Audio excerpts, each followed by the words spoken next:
Y ahora en Index tenemos la visita del doctor Pablo Radichela.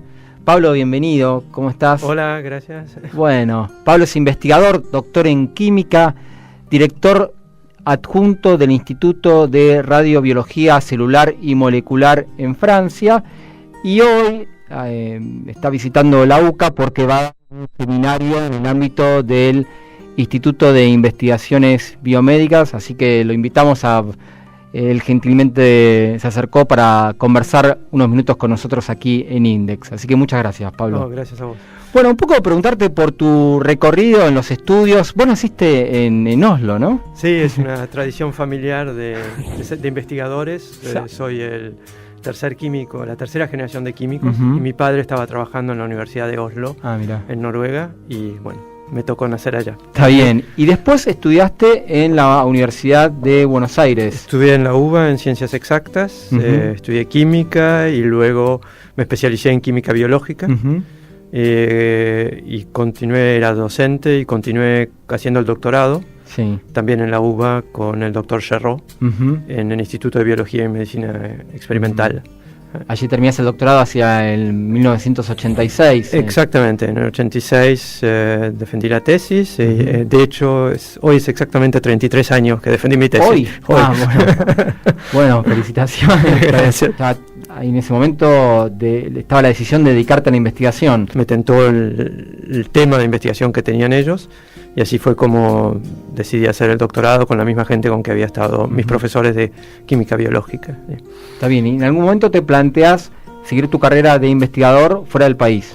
Sí, bueno, el postdoc, lo que llamamos el postdoc en el extranjero, era casi una etapa obligatoria, tanto a nivel personal, por querer aprender de una manera distinta, y creo que era importante tener una visión de cómo se hacen las cosas en otras partes también. Esa primera investigación, la del doctorado, ¿a qué estaba referida? En eso estaba estudiando el mecanismo de acción de hormonas en el IBIME, sobre cómo se estimulaba la esteroidogénesis por la hormona luteinizante, o sea, era endocrinología básica. ¿Y te vas a hacer el postdoc a Estados Unidos? Voy a Estados Unidos, ahí también el azar juega un rol importante. Yo estaba buscando en Francia porque mi padre había hecho un año sabático allá, y entonces manejaba el idioma, y resulta que yendo a Francia para ver gente, de pronto una colega bastante mayor que yo me dice: pero soy muy amiga del director del departamento de biología de MIT en Boston, y que está buscando postdocs, y la verdad que para un científico la opción de estar en MIT es... Claro. Y dije, bueno, vamos a ver cómo funciona esto, y en realidad había rumbeado en principio hacia Francia y luego terminé tomando un avión a Boston. ¿Y estuviste ahí 10 años? Estuve 10 años entre MIT, estuve 7 y estuve 3 en la Universidad de Oregon en el oeste americano. ¿Y allí principalmente hacías investigación? ¿Algo de docencia también hacías? No, era esencialmente investigación. Realmente el puesto de postdoc es una de las etapas más lindas, porque uno no tiene que ocuparse nada más que de hacer experimentos y ver los resultados. Claro. Y hablando de ocuparse, ahora sos director en un instituto de investigación en Francia. Me imagino que tendrás también tareas ahí de organización, de gestión, de trato con los investigadores. Sí. ¿Cómo es eso? Es que a veces no es obvio, porque no estamos formados para eso. En realidad, el investigador tiende a ser tener una actitud muy individualista, de tratar de su pequeño equipo. Y es todo un pacto de manager, de gente. Pero tiene su parte interesante. A veces la burocracia termina tapando y llevando demasiado tiempo, y yo diría que ahora paso un 30% de mi tiempo a hacer eso, otro 20 o 30 a pedir dinero, y luego la otra parte es la parte de realmente discutir los resultados con la gente del equipo y eso. Y depende mucho de los medios que tenga cada instituto, de cuánto impacto uno puede tener, porque en realidad lo que puede ser más interesante es decidir a quién uno contrata, por ejemplo, abrir una nueva línea, un nuevo aspecto o algo que sea complementario con lo que se está haciendo. Ahí es donde hay una estrategia científica. Lamentablemente eso está muy condicionado por el dinero que haya. Claro, ustedes como instituto se plantean líneas prioritarias y compiten en programas de financiamiento. Sí, en realidad lo que sería el equivalente en la Argentina de la Comisión de Energía Atómica.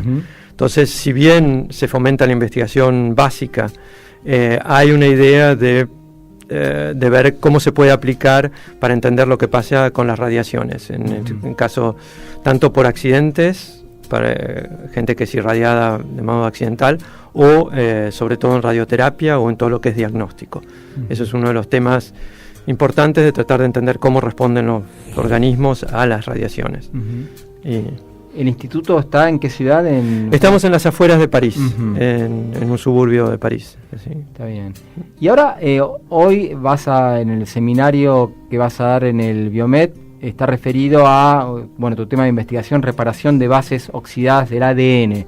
¿Podés darnos una pincelada sobre el tema para nuestros oyentes? No todos conocen mucho de química, pero bueno, para tener una idea. La radiobiología, en realidad, cuando estamos expuestos a muchas cosas, entre otras las radiaciones, pero también los productos químicos que hay en el medio ambiente, esos pueden dañar parte de la célula. Una de las partes que es crítica es el ADN, que es donde está la información genética.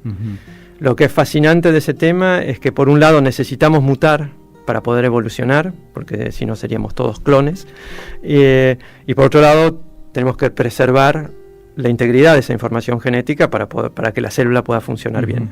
Entonces es tratar de entender cómo los llamamos estrés oxidantes, las radiaciones son uno de ellos, afectan las moléculas de ADN y cómo la célula se organiza para tratar de corregir los errores que inducen esos elementos, en general exógenos, pero el solo hecho de respirar crea oxígeno y el oxígeno puede oxidar moléculas. Entonces es por eso que evolutivamente tenemos sistemas de reparación que después pueden responder a las radiaciones o a productos químicos que normalmente no son naturales, pero es porque el metabolismo mismo genera partículas de oxígeno activadas que pueden dañar las moléculas. ¿Y qué aplicaciones se pueden vislumbrar a partir de esto, que sería una investigación básica, verdad? Es investigación básica, pero, por ejemplo, uno de los primeros genes que descubrí estando en Estados Unidos era un gen de reparación del ADN, y ahora es un gen que es marcador de predisposición a cáncer. En esa época yo trabajaba en bacterias, estaba muy alejado, y sin embargo 20 años después se descubre que la gente que tiene mutaciones en ese gen tiene predisposición al cáncer. Creo que no hay que pensar solamente en las aplicaciones, sino entender cuáles son los mecanismos de base para que después otros o uno mismo puedan pensar en aplicaciones. Claro, pero por ejemplo esas aplicaciones se darían en el ámbito de la terapia o por ejemplo, en la terapia podría ser que si la gente tiene fallados algunos de estos sistemas de reparación, van a ser mucho más sensibles a las radiaciones, y en una radioterapia puede el tejido sano sufrir mucho más daño en esa. Entonces, si sabemos que tiene esa mutación, por ahí la secuencia de terapia va a ser distinta, de radioterapia va a ser distinta, las dosis más bajas. En algunos casos se va a decidir que por ahí es demasiado arriesgado irradiar. Y, eso por un lado. Por otro lado está la otra parte que es el cáncer, es el que muchas veces justamente hay células que van a mutar y propagarse como tumores.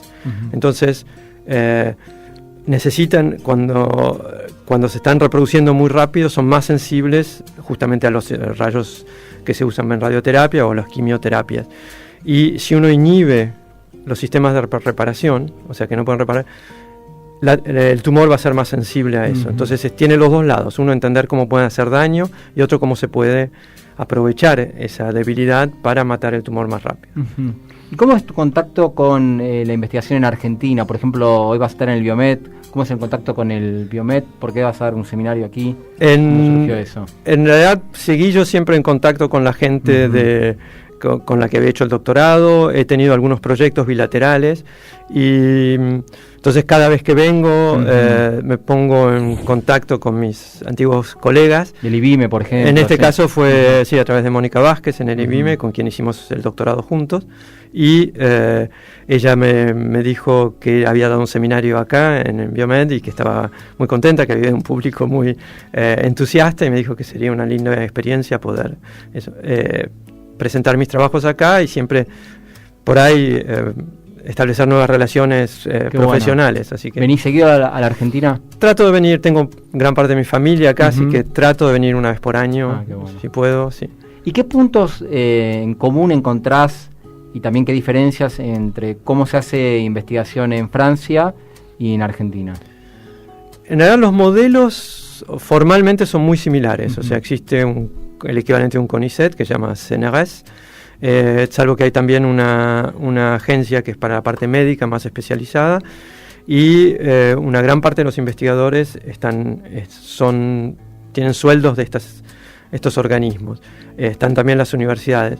Luego, cada vez más, o sea, se está yendo hacia un sistema a lo americano, en el cual hay que pedir subsidios, cosa que antes no era.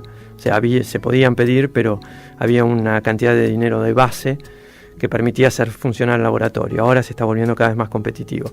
Creo que en la Argentina la situación es muy similar, con presupuestos muchísimo más bajos. Claro. Así que yo diría que los sistemas intrínsecamente son similares. El funcionamiento, además el hecho de estar en Europa, cuando hablo de Europa hablo de la Unión Europea, también fomenta que haya muchísimo intercambio con otros países y existen todos estos programas claro, inclusive que incluyen terceros países.